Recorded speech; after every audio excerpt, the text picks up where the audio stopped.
Welcome to US Tzu Chi 360. I'm Ginger Chang. Our story today takes place in Brazil, a country known for its many attractions. Yet within Brazil's attractions underlies extreme poverty and environmental pollution. To tell us more is Austin Chu, who is just there as part of Tzu Chi's delegation for the United Nations Conference on Sustainable Development, or Rio Plus 20. Welcome, Austin. Thanks, Ginger. So Rio is actually known, a nickname as the Marvelous City. But while you were there, you were able to visit the infamous Garbage Mountain, which I have a picture here. Did you know that 70% of the city's trash goes into here? And then there are actually more than 1,700 people who rely on this mountain here to make a living. So can you tell us what was it like to know that so many people depend on this wasteland to get by? So everyone knows Brazil is famous for these slums called favelas. And Trash Mountain is actually even worse off than the people who live in favelas. Really? Yeah, Wow. so I actually had the chance to visit Trash Mountain, and you can see garbages strewn on the ground, wild animals are running around, and the whole situation is very unsanitary. Then speaking of their lack of access, or difficulty just getting basic requirements, how can sustainable development help the people there, improve their lives there? Mm-hmm.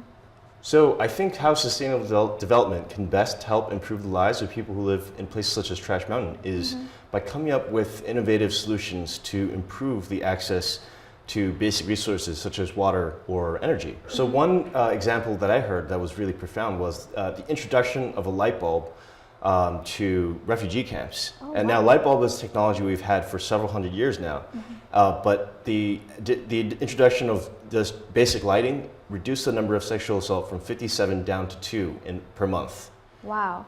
Yeah, it's amazing how significant and meaningful impact it can have on people's lives. Just such a simple technology. Okay. Well, it's great you bring it up. It's a really good solution, which brings me to my first segment. So let's go take a closer look at the urban water pollution problem.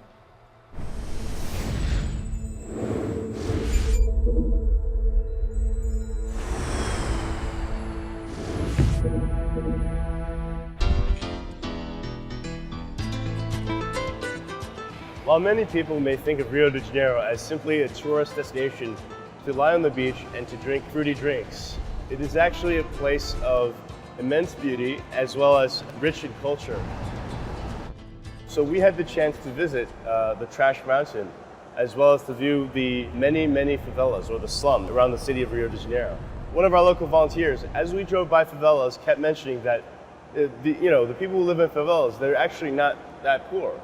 The people who are really poor are the ones who live in the Trash Mountain. Now, when we arrived, we could see that this was true. I was helped by Tzu Chi ever since my husband died. Thank God, it's been a year since the surgery on my arm. They help so much. However, in my day-to-day life, the water situation remains the most difficult. We pay for the water each month, but sometimes it breaks down. And we have to get water from 20 kilometers away. The next town over, we pay $5 a bucket.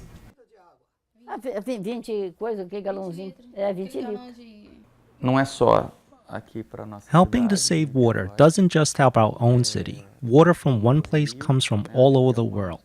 It's the entire world's water. If we can conserve resources, filtering and reusing gray water, lightly used wastewater, instead of it becoming more pollution, it can be reclaimed for tasks around the house. Preserving the drinking water and the gray water can be used for washing or toilets or similar tasks, and there be more potable water for all. That's what my company seeks to do.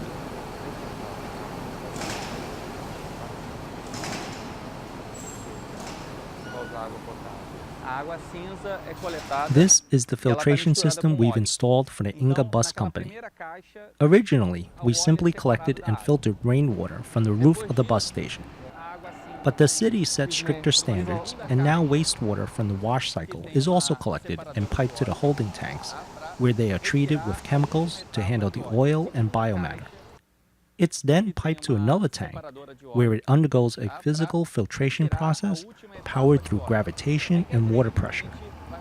These vertical filters use no electricity involved and self-sustaining. There are no infectants in the water. The water is perfectly clean, slightly chlorinated, and goes back towards washing more buses. This same process have been installed for both habitation and businesses to great success. Yes. Now in the past they paid 11,000. Nowadays only 5 or 6,000 per month. So they save almost $6,000 per month. I can say that people's wastewater is our research, and we can use it to produce reused water and save the nature. I think now it's good. Seeing this company's ability to thrive on the green economy demonstrated that it is possible to make a living while being environmentally and socially responsible.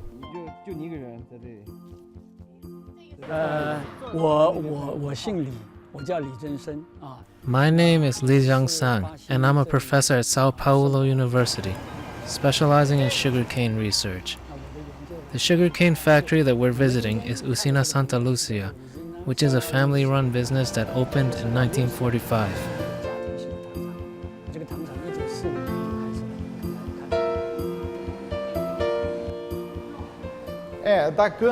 We use 100% of the sugarcane that comes in to be processed. There is no waste. We maximize the potential energy. The sugarcane's biomatter can be used to make the electricity with which we run our factory. Our factory only runs on the electricity it produces itself. Or, depending on if the market price is good, we could either sell the biomatter or the electricity we produce. Additionally, the sugarcane can also make food products, such as sugar. Or, depending on the market price, more is allocated to be converted into ethanol, which gets blended and sold to local gas stations. You read and hear about so much about sustainable development, sustainable business practices, biofuels, biodiesel. But I think it was really cool not only to learn from the people who are actually on the ground doing these, implementing these practices, but also to see firsthand how they implement, how they design their technology in order to produce these sustainable sources of fuel and these renewables.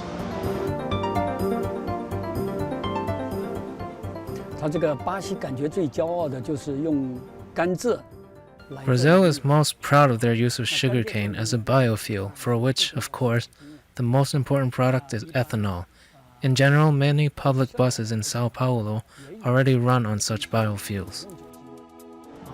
In fact, the shuttle buses that take us to and from our hotels to the convention center at Rio Plus 20 run on biodiesel. But not all countries are as ambitious on sustainable development. After going around and seeing some of the beautiful landmarks, some of the beautiful landscapes here, the ocean, the mountain, the forest, I think it's the perfect place to hold the Rio Plus 20 conference. Because what we're here to do is to come up with a sustainable way forward and to not only to conserve the beautiful environment that is here, but also to find a way to be more socially inclusive and to develop economically while balancing the environmental and social dimensions.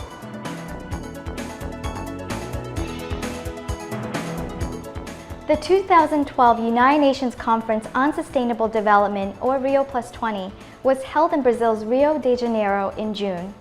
More than 45,000 people and 191 countries were present over the course of 9 days.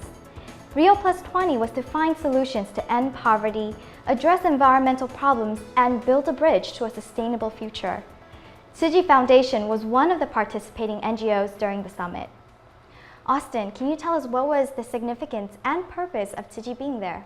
So the first important reason that we were there was we applied for and were accepted to host this UN official site event, which is essentially a lecture workshop. And so we had the opportunity to share some of the great things that Tzu Chi is doing in terms of environmental sustainability, such as our community recycling centers, our dye technology products, and our 80/20 campaign. Second reason that we were there was in order to build partnerships and look for other opportunities to network with other NGOs as well as people in private and public sector. And the third reason was to learn what is going on in the sector of environmental sustainability. So there were also over 500 side events during Rio that led up to the actual event.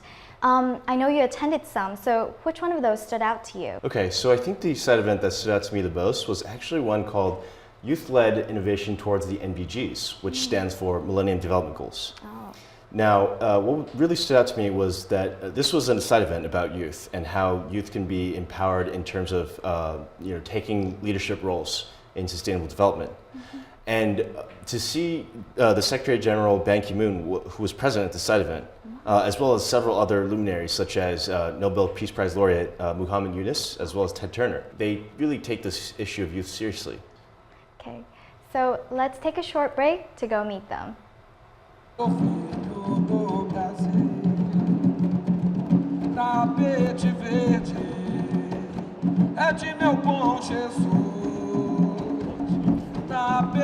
This is Rio Plus 20, the United Nations Conference on Sustainable Development.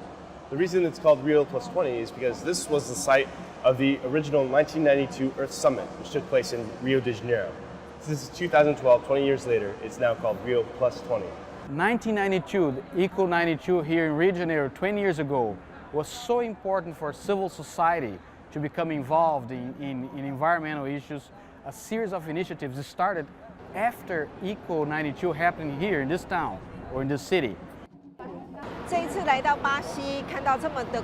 Being here in Brazil, seeing all these countries coming together to attend the Green Summit, I have a strong feeling that everyone felt the urgency to do something. If we don't act, the entire Earth is slowly moving towards a critical and severe challenge. Just like the opening ceremony today, coming in from outer space, it's a sign telling us that this globe needs all of our care. We need to come together and face the green economic crisis and our carbon footprint.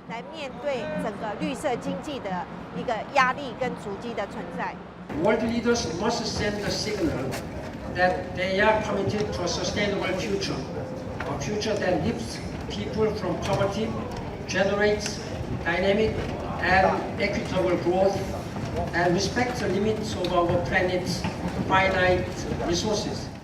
The window of opportunity to act on climate change in a decisive way is closing, and we need to move. Only a few years ago, we thought that there were some global banks that were too big to fail. They have proven us wrong. The planet is not big to fail if we don't start taking care of it appropriately now. Global conferences like Rio that bring people together from many, many sectors are extremely important for shifting the global agenda, because it's not enough for a few organizations to do good work. We really need to change policies in every country of the world and change the hearts and minds of everyone in the world. On June 17th, Tzu Chi hosted a UN side event on the patterns of sustainable consumption. The panel promoted the reduction of consumption and encouraged community support for environmental sustainability initiatives. It's been a very interesting experience coordinating the logistics for this conference and for hosting a side event on the UN premises.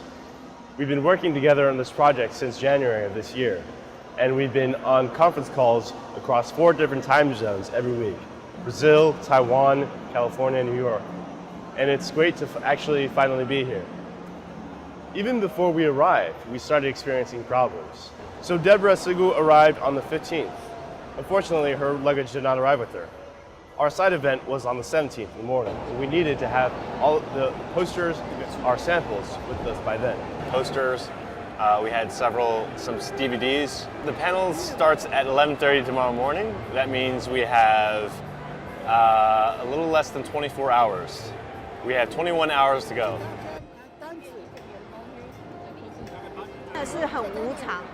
Life is really fragile. We need to promote the view of impermanence. We need constant vigilance when things are well. When misfortune happens, we have to face it. When you face the issue, you will realize that all of us are on the same plane, so you need to calm down. Thankfully, afternoon of the 16th, we found out that the luggage had arrived. 现在心里怎么样？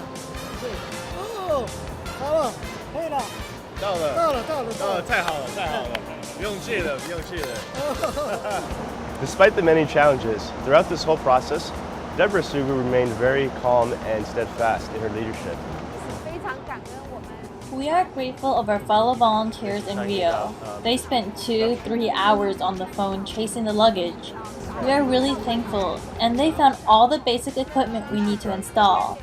It wouldn't have been possible without Tzu Chi volunteers. 这些都办不到。怎么样用鼓掌的双手来做环保？怎么样把保特？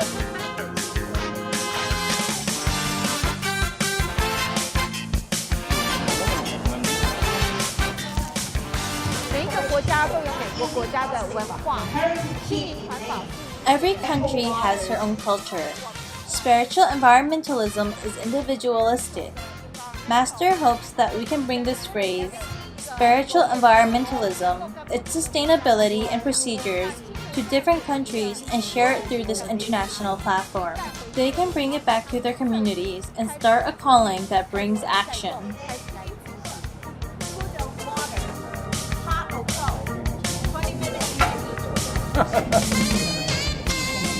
Hopes were high going into the conference, with representatives from 181 governments as well as all 9 major groups of civil society, including business, science, local authorities, NGOs, unions, farmers, indigenous peoples, women, and youth.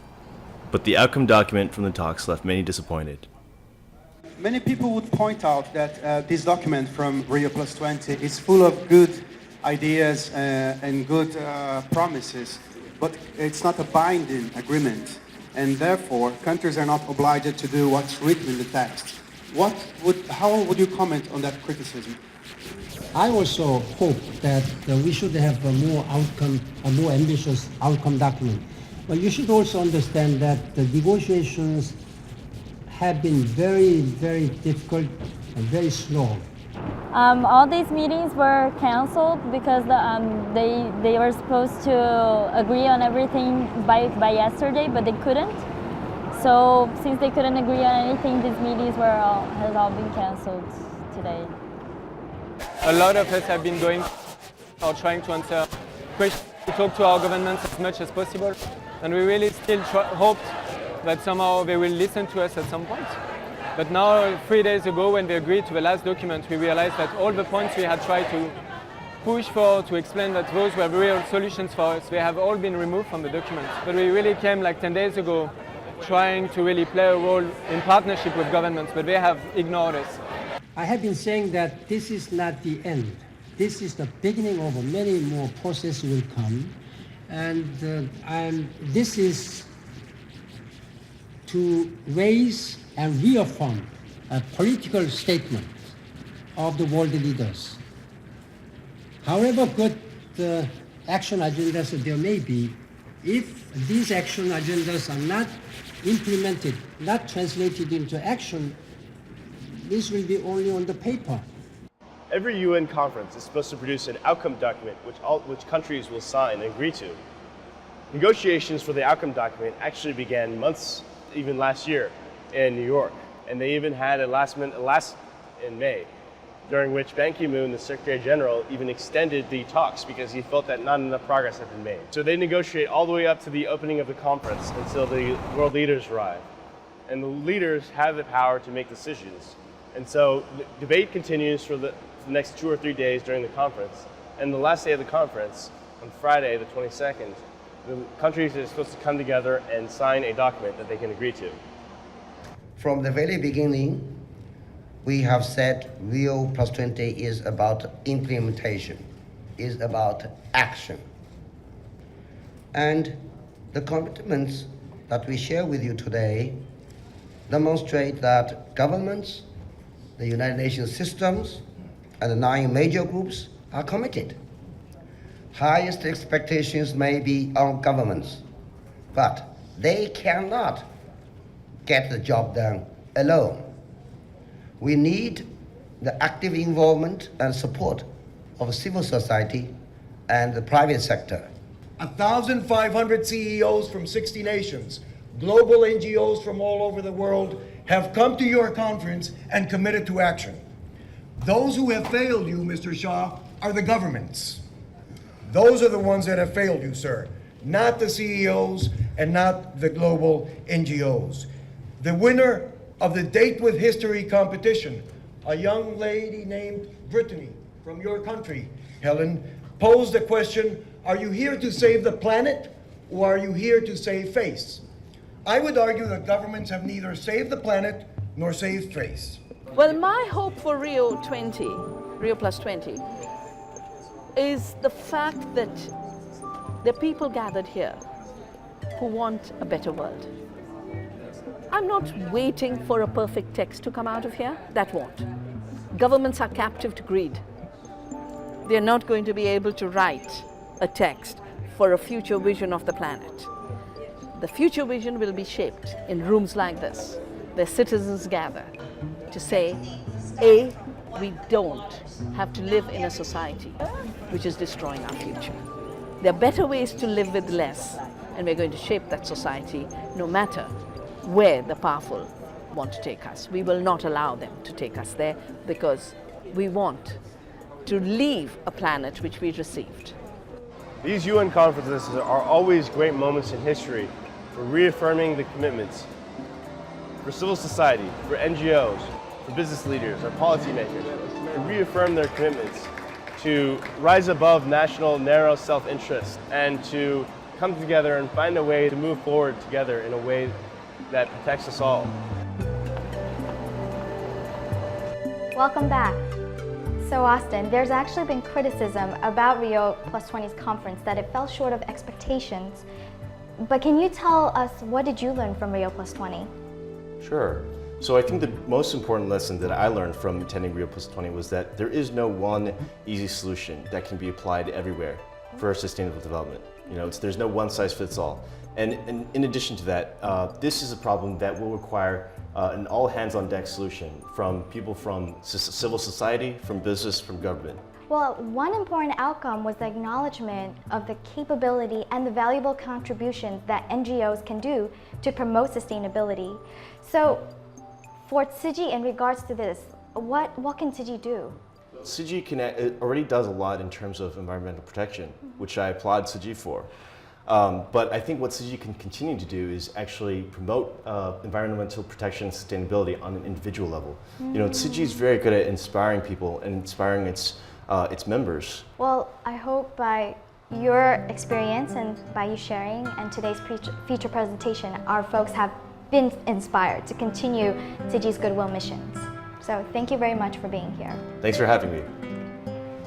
So folks, I hope you enjoyed today's show. I'm Ginger Chang, and I'll see you next week.